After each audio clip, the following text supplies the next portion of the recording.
Men are the economic engines of growth. Women are the fuel. Female youth and beauty is the fuel they run on. Right. Not women, female youth and beauty. All economies in the past, all this thing, the electricity, you know who invented that? Men did. Yeah. Right. You know why he invented it? Because they were trying to impress We women. want to get laid. That's it. There's all of economics right there for you. Yeah, if women weren't selective, we'd all be living in caves. Right. Or if there were no women, I mean, we would still, quite literally, we'd all still be living in caves. Please understand, I enjoy the fact that I compete with other men for women. Sometimes it sucked. I'll tell you, in junior high, it sucked. Yeah. In college, it sucked, losing to other men for women. But the fact that I did so, that got me into the gym, at the end, I got in better shape in the gym.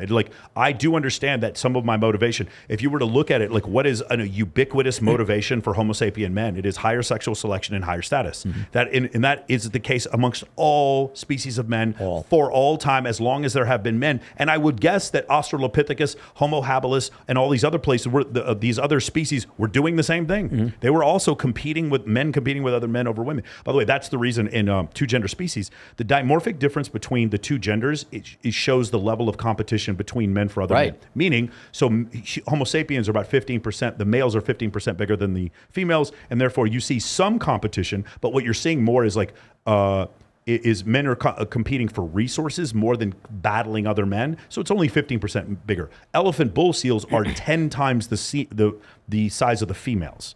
And because the bulls are 10 times bigger, they're all they do is kill each other for access to the females, and one male will have hundreds of females. Gorillas, they're 6 times bigger than the females because all they do is compete with each other. It's not for resources, and same thing with lions. So you'll notice the dimorphic difference between the two genders based on the level of competition. Mm-hmm. And so this is hardwired. Yes. Not debatable. Not an opinion, not social conditioning. And so men, at least of the human species, we have been geared and we're like, okay, I'm going to work, gather resources, attract a woman, have kids, maybe attract some other women along the way. But and I've said it in 2 of my books now, men are the economic engines of growth. Women are the fuel. Female youth and beauty is the fuel they run on. Right. Not women, female youth and beauty, because we want productive value. We want reproductive capability. What has happened, again, I don't think consciously, but now very consciously, they said, all right, well, women can now go pursue careers and do whatever else, and it's fine. I'm a libertarian, make your choices, but they did abandon men as the primary thing. It was family, was men, find a man, fall in love, that kind of thing. That has now been abandoned.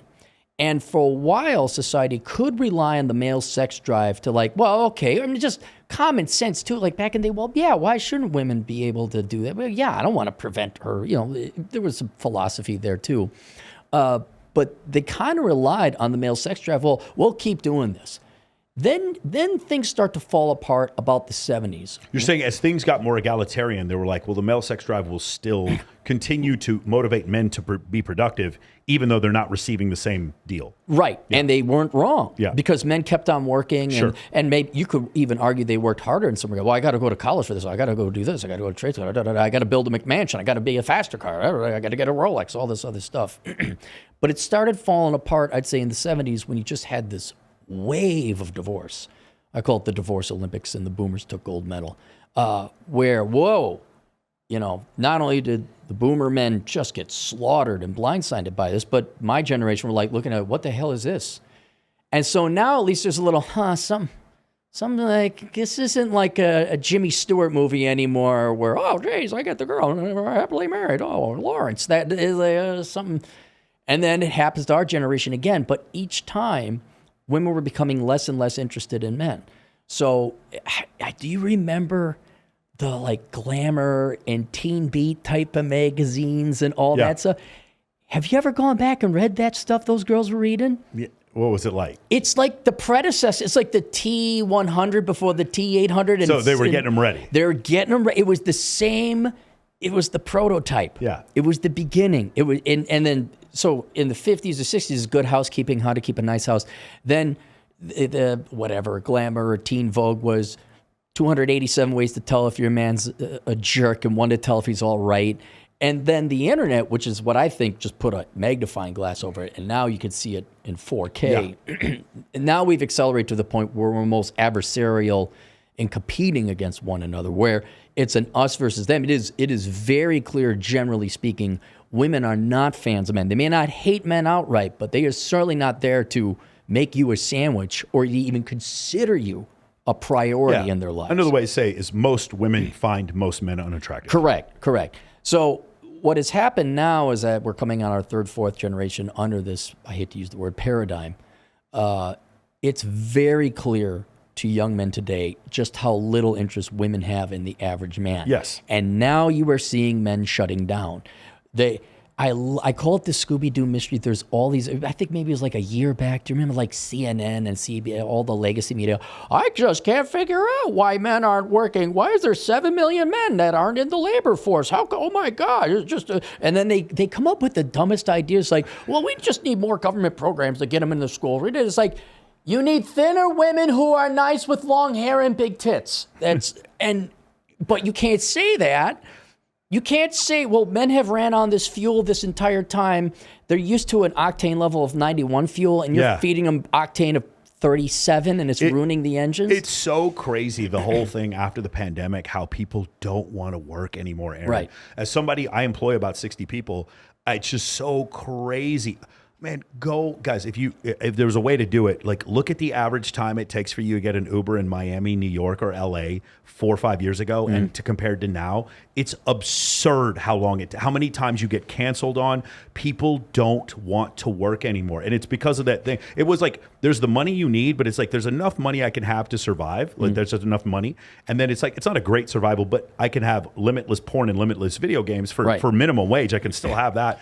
So I get to like this certain level. And then like to go above that, to get the delts and the six pack and to have the high, the nice job and like owning a sports car, it's just like owning a boat. Like there's a bunch of maintenance and other bullshit that goes along with it. What am I willing to do? I love Mastro's. I don't go there by myself often, but like I would take my girlfriend there. Like so me going to these nice restaurants, dressing the way I do, all these kind of things that I do. What is the effort, right? And whether or not I realize this consciously or unconsciously, it is because of women. And so when you take that away, like you said before, now I have no desire to even drive Uber anymore. Right. I can what is the least I can get by? Unemployment doesn't look so bad. I can buy McDonald's. And so you just get more people that are being pulled down by the force of average. And like you said before, and I've just noticed like this desire to work is just gone. Well, and here's the thing. Women have taken away both the carrot and the stick. They've taken away the carrot because, I'm sorry, they're just not attractive anymore. And here, the internet, whether it reflects reality or not, doesn't matter. When you look online, I don't see the nice girls saying, no, we like men in here. If anything, you see scam gals who ended up being porn stars in the past. Like, oh my God, I baked some cookies. Yeah. Crucifix right in her ample cleavage right there. Oh yeah, I totally love Jesus. Let's make some babies. So anyway, that's all gone. If anything, men are demoralized watching what they see in media and online and all that. So the carrot is gone. Women are overweight. They're not physically attractive. I have erectile dysfunction. I guarantee you if I put a 25-year-old hottie in front of you, it's going to go away. It's not there. There's no motivation. Yeah, having a young, hot girlfriend, I promise you, it'll cure erectile dysfunction, your addiction to porn. Like there's so many things that all of a sudden are magically cured. It's miracle. Your depression is gone. All of a sudden you have a higher self-esteem. You spend more time in the gym, but just having a hot 21-year-old girlfriend for some reason, it's just go crazy. It's like, I didn't need this pill. It was nuts. I just had a hot girlfriend. And then all of a sudden, all went away. Mystery, so crazy.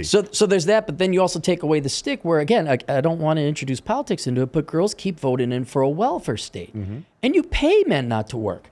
And, remember what we were talking about? Men would be in caves if we could be? Yeah. Well, what do you call living in the basement, playing video games and doing whatever, Adderall or what, I don't know what young people do for drugs. Four Loko, Adderall, and Call of Duty, man. Pot, let's go. Right, exactly. So you've given them no incentive. And before the welfare state, if you didn't work, you would die. And now with both of those gone, you're paying men to simply exist, but no reason for them to excel. And so now, and this is where it goes back to economics, now you start seeing it. Male labor force participation rate is going down. Our GDP growth is half of what it used to be, because GDP growth goes like this. So when you take an average, we used to average 4.5% between 1940 and 1960. That 20-year average is down to like 2.25 now. Sure. So we're half. We obviously have more debt, all this other stuff. What you're seeing is the economic engines of America shutting down. You're seeing men going into a hibernative state just to survive because you said, well, it really helps look at it from Maslow's hierarchy of needs where Imagine if Maslow's hierarchy of needs ended after the second level. There was no self-esteem, there was no marriage, there was no family, there was no self-actualization because girls just weren't interested, and they told you, well, and the government's going to pay for my food, clothing, and shelter. Boom, you're going to stay So right there. We have a society that's at level 2 or 3. Maybe not even 3, but because 3 would indicate you'd go to the gym and have a little bit of self-awareness. But 2 or 3 right there on that border is where most of us are sitting. And you don't get booming economies. You don't get technological advancements. This is a stagnating society when men are no longer motivated to participate and do their best.